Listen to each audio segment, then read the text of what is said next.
1.5 inches in diameter. This is about as big as your fist.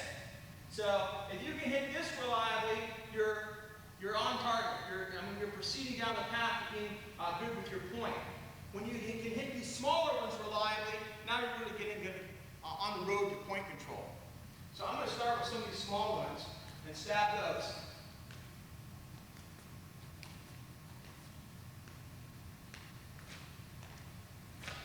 Don't just stand there in front of them and do this. That's not going to help you. Get back out and stab it.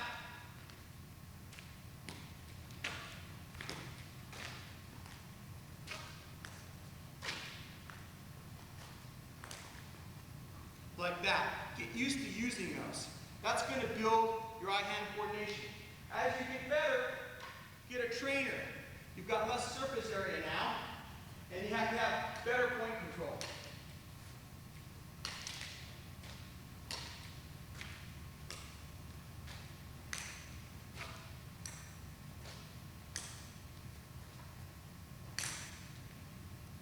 Like that. So you can hit those, even those small wiffle balls with the tip. As you grow in the use of your point and you become better and better at directing it where you want it to go, you need to test yourself from time to time. We developed one test that we use quite often here. It involves stabbing various size styrofoam balls.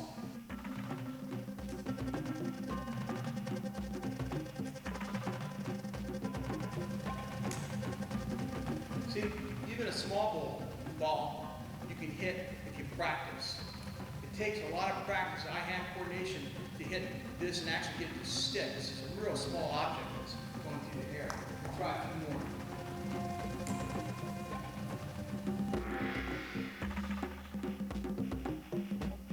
To use the point of your fighting knife to best effect, you need to be familiar with the targets that are most easily reached with your tip.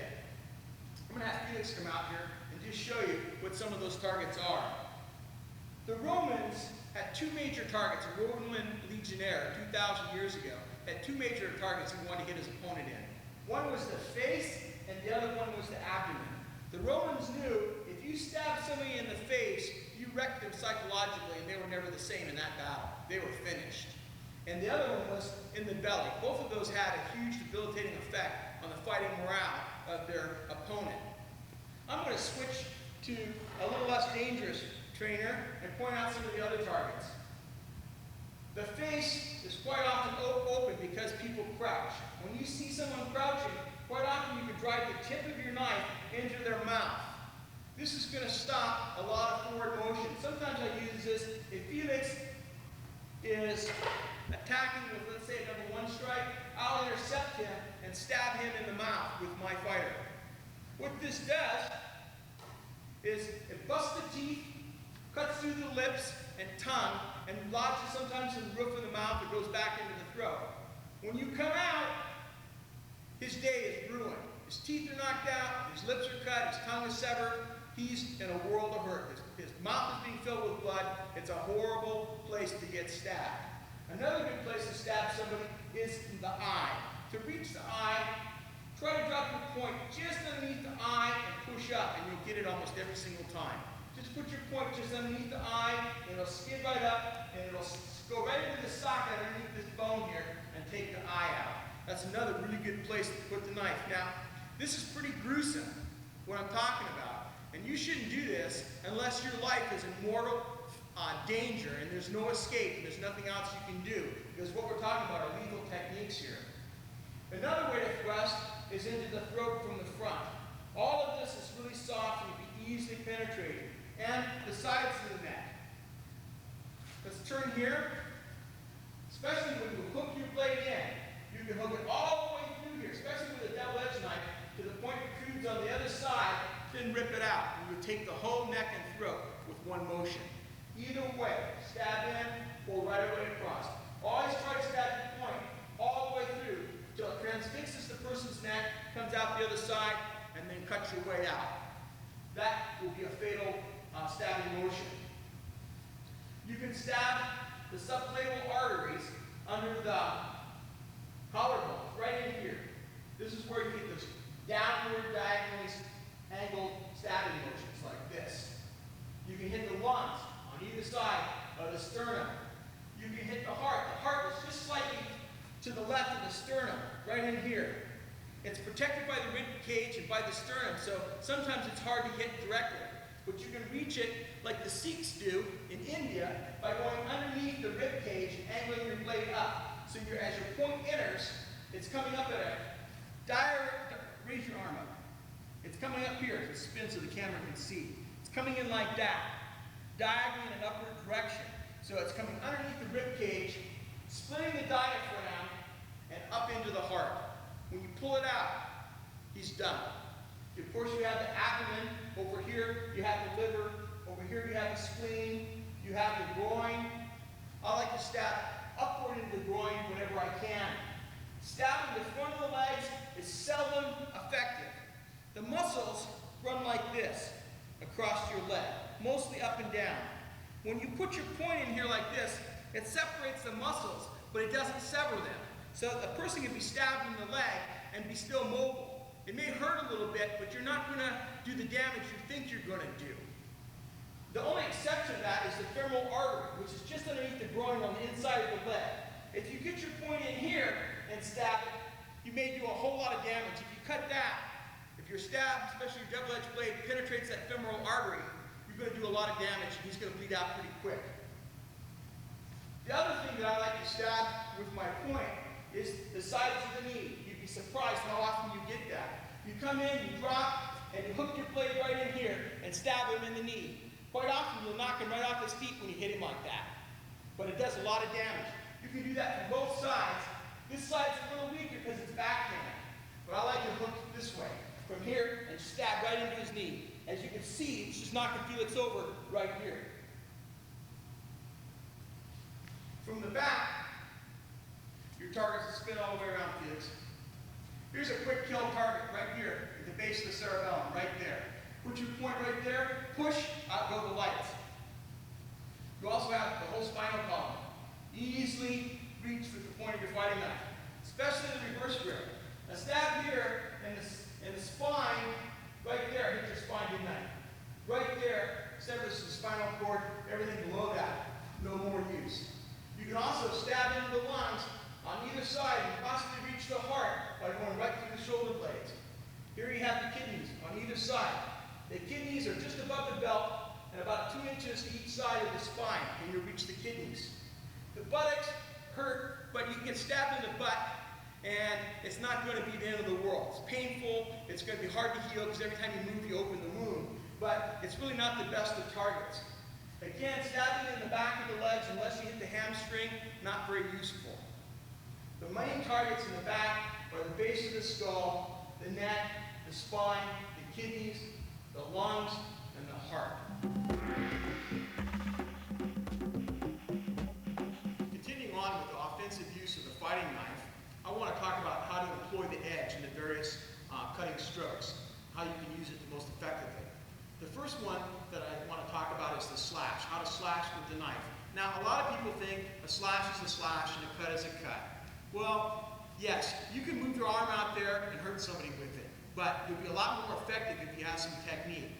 When you slash, you want to use the first 2 to 3 inches of the blade from the tip, right in here, because a slash is a non-committed motion. So you're going to be very quick. All you're going to do is, I'm going to turn sideways maybe so you can see me better, is you can extend your arm. As your blade reaches the target, you're going to pull the tip portion through, and you're going to pull the butt back towards yourself. Now remember, in all slashing or cutting motions, the butt of your fighting knife always is pulled back towards your body. I don't care if you're going forehand or backhand. I don't care if you're going vertically down or you're rising. The butt moves back towards your body every time.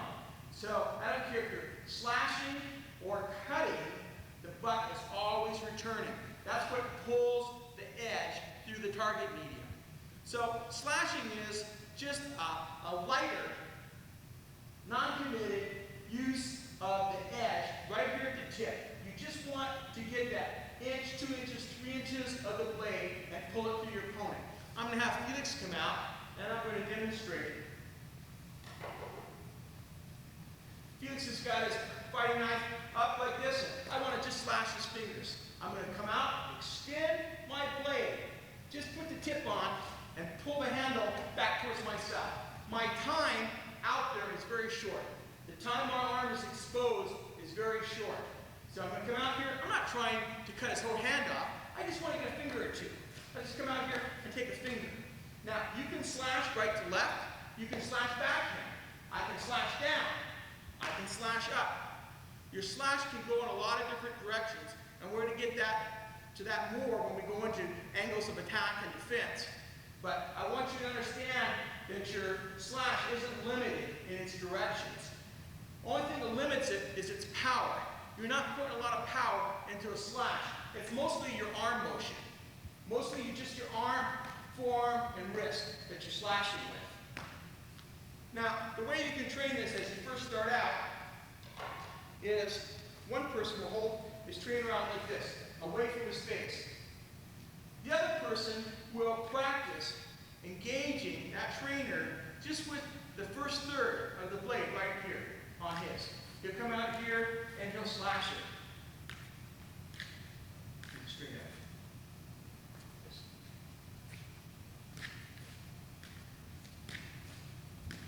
Now, you can also turn it and slash down, and slash up, slash up. Now, notice whenever you slash up, you have to turn your palm up to engage the actual edge of your blade. So you got to turn your wrist over and get the edge on before you slash. Get the edge on. So your wrist, your whole body has to turn. You have to have some body English here. Get the right body mechanics to get that edge on the target. That's how you slash. So you switch back and forth and you get a feeling for actually slashing the opponent. Later, put both hands down. You can learn to gently come in here and slash the abdomen, and that will give you a better feel for a slashing stroke. It's just a quick in and out motion, not a lot of power, just using the first third of your blade tip. Using the edge of your fighting knife in a cutting stroke is similar to what you do in a slashing stroke. However, in a cutting stroke, you're going to use as much as the edge of the fighting knife as you can, closest to your hand. Ideally, you can make contact right here, right in here. And so you can pull all of that edge through the target medium. All of it. But it's not a perfect world, and you can seldom get all of the edge of your fighting knife on the target. So what you try to do is get as close as you can to your guard or to your thumb or hand. If you can get 2/3 of the blade on the target in a cutting stroke, you're doing well. And that is what your goal should be. So what you do when you're making a cutting stroke is you reach out, you hit the target with this part of the blade, you pull that through. Now, when you're making a cutting stroke, there's a lot more commitment. You're trying to cut that target in half. When you slash it, you're just trying to do some damage and get back out. But when you cut it, you're trying to sever that arm, you're trying to sever that hand, you're going to start to cut that ear off. You're really trying to put some power into that stroke. Again, the cutting stroke can move forehand or backhand. It can come down or rise, but the butt is always returning to yourself. You've got a lot more body weight committed to a cutting stroke. See how I cut diagonally down like that? A stroke like that, as we demonstrated earlier, will totally ruin your day. I'm going to have Felix come out now, and I'm going to demonstrate how you can train the cutting stroke. The training method is similar to what we do with the slash. First of all, I want your training partner to hold this knife like this, this trainer like that. You're going to line your edge, and you're going to reach in. Try to get some blade on the target. Get some blade, pull through. Get some blade, pull the butt back towards yourself. Backhand, forehand. Be careful when you come backhand that you don't come over here and smack him in the face. Use some good judgment when you're training. Practice these strokes. If he's got a hockey glove on, you can come this way too and get used to that slashing stroke. Come across the abdomen like we did with the slash. This this time, you're not going to use just the tip. You're going to come in here deep, get as much of the blade on it as you can, and pull through. Press into it. Then you get used to what it's like to really cut somebody with a knife. You come in here on their pec, put that blade in there, and pull down and through. And you get an idea of what it's like to really cut somebody with a knife. When you cut and when you slash, I said you always have the butt pulled towards yourself. When you chop with a knife, the butt goes away from your body. It always goes away. It doesn't return. It goes out and it's recovered. So when a chopping stroke, if you want to chop something, you're going to extend your hand and chop. Just like you were going to hit something with an axe or a hatchet, chop right down through it. Now, to get the most power out of your chopping stroke, let's say your opponent's arm is extended in front of you. You're going to bring your knife edge, and I like to hit with a chopping stroke just this side of the middle of the blade. Maybe with a 9-inch blade, maybe 2 inches or 3 inches past your guard. So a little of your blade overhangs the target. And you're going to drop that blade on the target as you drop your butt, just like this. See how I drop my hindquarters right down, and that drives the power into the stroke, just like this. You need to learn to put the dropping motion into your chopping stroke for extra power. This is how you get those phenomenal cuts that chop people's legs off, chop their arms off, chop their head off. Chopping stroke is extremely powerful, but it's a very committed stroke. So you need to use it judiciously because it's hard to recover from. It's slow to recover from. You just can't use it anytime you want to. You have to have a clear opening. It has to have good timing and the right opportunity, but it can be devastating.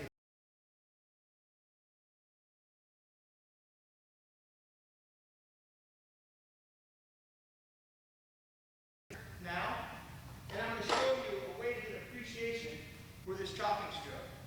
You got to pretend this is your opponent's extended knife arm. It's exposed.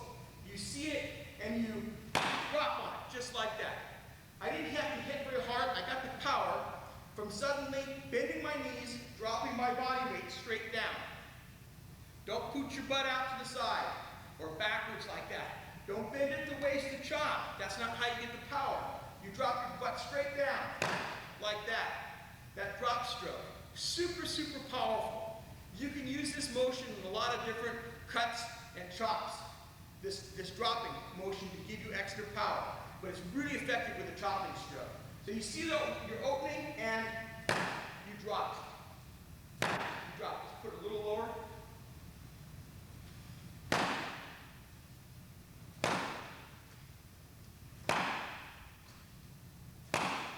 Now, when you're practicing this, don't hit your training partner on the thumb.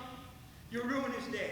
This has got a lot of power, and even if he's got a hockey glove on, for a lot of protection, he'll really feel it through that. Stay out here on his training stick as you practice this. That's how you do a chopping stroke. When you hack, it's similar to a chopping stroke. Hack just uses speed and repetition. It uses speed and repetition instead of power to get the job done. When I wanted to sever an arm before with the chopping stroke, I brought my blade out and extended it out, and I dropped it down, and I chopped. But what if we're in close quarters, and Felix has got me tied up, and maybe somebody else, another antagonist, has me from the back, and he's grabbing me, and he's grabbing me around the waist. Maybe all I want to do is hack this arm off to get free. What I do is I use hacking. I hit the same area. I want the camera to see this. Let's turn a little bit. I'm going to pick a spot. I'm going to drive my knife down in short strokes, quickly. 1, 2, 3, 4, 5, and hack that arm right off. If you've got a Trail Master, or a Taipan, or a Tanto, or a Recon Tanto, a good fixed blade fighting knife that's razor sharp, 4 or 5 strokes like this, and the arm will fall off. So with hacking, it's like a chopping stroke, but you don't have the power. You don't have that big arm motion. You don't have that drop of your butt to add power to it. So what you're doing is you're substituting power with speed and repetition. Quickly, you're striking the same spot repetitively, and you're just going to open that wound and just keep cutting right through it, just chopping right through it in a quick hacking motion. Now, you can hack the face, you can hack the leg, you can hack the lower leg, anything that gets in the way, even at very close range, you can hack. It's a very close range chopping motion. And it's good to have in your arsenal in case you get to close quarters and you're surrounded by a group of people and they're grappling with you, you can hack your way out.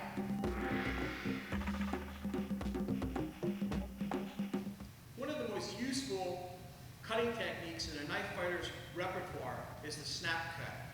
The snap cut is a very non-committed cutting motion that allows you to damage your opponent at long range and get in and out very quickly with minimal risk. To execute the snap cut from your fighting stance, I want you to extend your arm. When it's about 2/3 extended, I want you to snap your wrist down and drive the point through the target.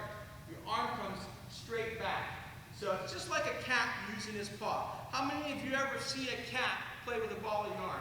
Kind of gets there and bats at it like this. And that's pretty much the motion of a snap cut. It's kind of a quick batting motion. Now, the Tanto that I designed in 1980 is ideal for the snap cut because it has a secondary point right here at the Yokote, where the primary edge joins the secondary edge. It forms a secondary point right here.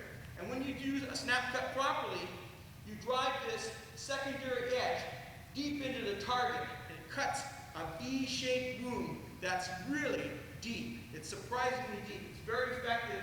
It allows you to disable your opponent with a quick motion and get back out. I demonstrated this earlier when I was cutting some meat with this snap cut, and you can see the damage it did. So I want to review how you use the snap cut again. You're in your fighting stance. You see your opening. You extend your arm.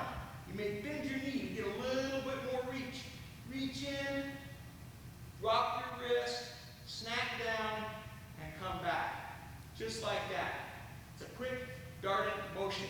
Now your snap cut can be done this way, vertically. It can be done horizontally. Quite often, I do it horizontally. I'm going to have Felix come out and demonstrate that. Come on, guard, Felix. Here's how I love to use the snap cut. Felix is opposed to me. I see the back of his hand. I move this way, and I just snap cut the back of his hand as I move away from him. I take that secondary point right here, and I drive it in. I'll stay here. Drive it into the back of his hand, and move this direction. So I may look this way, and just snap cut as I move out and get away from him. So you can snap cut down to either side. You can either snap cut up. Just extend your arm, snap it out, drive the tip, the secondary point in, or the tip of the blade in, and pull it back. Just like this. That's how you use the snap cut. You really want to practice this because you're going to use this, again, like you use the speed jab. You're going to use this like a boxer uses his jab to harass the opponent, to drive the opponent, to injure him to a degree. Maybe you can't get in a full-on cut deep into the body. Maybe you can't get a slash in, but you see a fleeting opportunity and you snap cut, jump out. It's really, really important that you have skill with the snap cut. I'm going to have Felix come over here and extend his arm, just like this, keeping it well away from his face. Once you come over here in your on-guard stance, extend your hand. So it's about 2/3 of the way out. Snap your wrist down. Snap your wrist down. Snap your wrist down. Just like that. Extend your arm. Punch your fist out like this. I turn my whole body to get more reach. As you stand there and do this, you've got to have some body English, right body mechanics. Practice that. So I'm going to extend my body, extend my arm till it's about 2/3 of the way extended. Snap my wrist and come back. Just like that.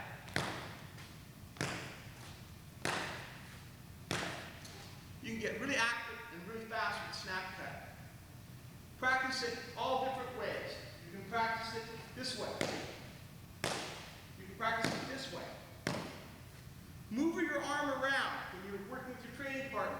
Show the target at different angles so you can practice your snap cut from all different angles. If you practice this, you won't regret it. Earlier I said in footwork that teaching someone how to move diagonally is the hardest thing to do.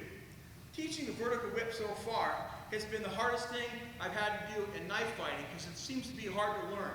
I'm going to do my best so that you understand it because the vertical whip next to the snap cut is probably the stroke you're going to use the most in a knife fight. What I love about the vertical whip is you can take up and occupy space with it. What you do is you extend your hand and you're going to cut an elliptical motion like this. This is the line your vertical whip is going to cut. Notice I kind of lean into it, cut, lean back. Lean into it, cut, back. Now I'm not going straight, I'm cutting across myself like this. So I'm occupying all this space between Felix and I. My blade is occupying this space. To utilize the vertical whip, come on guard, extend your knife hand. As it's almost 2/3 out, cut down. Now pull the butt back. As the butt of your knife starts to come back towards you, you're going to turn your blade out and recover it to your beginning position. So you're going to go out, cut, turn, come back. Out, cut, turn, come back. What this does, it makes it hard for your opponent to trap your hand as it's moving through this arc and countercut you. Makes it more difficult because you're not moving in a straight line, you're moving in elliptical motion. You're coming out, you're dropping, you're coming back up. Coming out, you're dropping, you're coming back up. So that's the basics of how to use the vertical whip. You can use the vertical whip to drive your opponent back. Come out here, Felix, so we have a little bit more room. I can drive Felix back with a vertical whip. I can retreat as he comes at me with a vertical whip and occupy space. It's really useful for that. You can move around your opponent as you vertical whip and occupy space. It's really, really important. You can use a lot of other cutting and stabbing techniques off the vertical whip. I can vertical whip down, stab up. There's just, the sky's the limit on what you can do off a vertical whip. So you really need to practice it. We're going to pick up our trainer, have Felix extend his hand, and I'm going to show you again how to do the vertical whip. Your arm, from your fighting stance, comes out, cuts down, your blade tip turns out away from your body, your arm comes back and recovers. So it's like this. Watch my blade, what it does. Comes out, cuts through, turns, and recovers. Comes out, cuts, turns, and recovers. And it's not going in a straight line. It's cutting this angle. Occupying this space. If someone's here and they advance and you step back and vertical whip, they wouldn't have got cut if they didn't move forward. You're occupying the space with your knife as you do this vertical whip. So it's really important that you have this mastered. You need to practice this so you can do it like second nature. Another close quarter use of your fighting knife's edge is in a sawing stroke. In a sawing stroke, you're using the full length of your edge against whatever portion of your opponent's anatomy you can reach. You usually use this in extreme close quarters where you don't have the room to use a slash, a cut, a chop, or even a hacking motion. I'm going to call Felix in here and demonstrate this. Let's say Felix grabs me again and ties me up really hard, and I don't have much room. I can saw right here on his neck. All I'm doing, let's turn around here so the camera can see. I can saw on his neck just like this. I don't have to hack. I can just saw.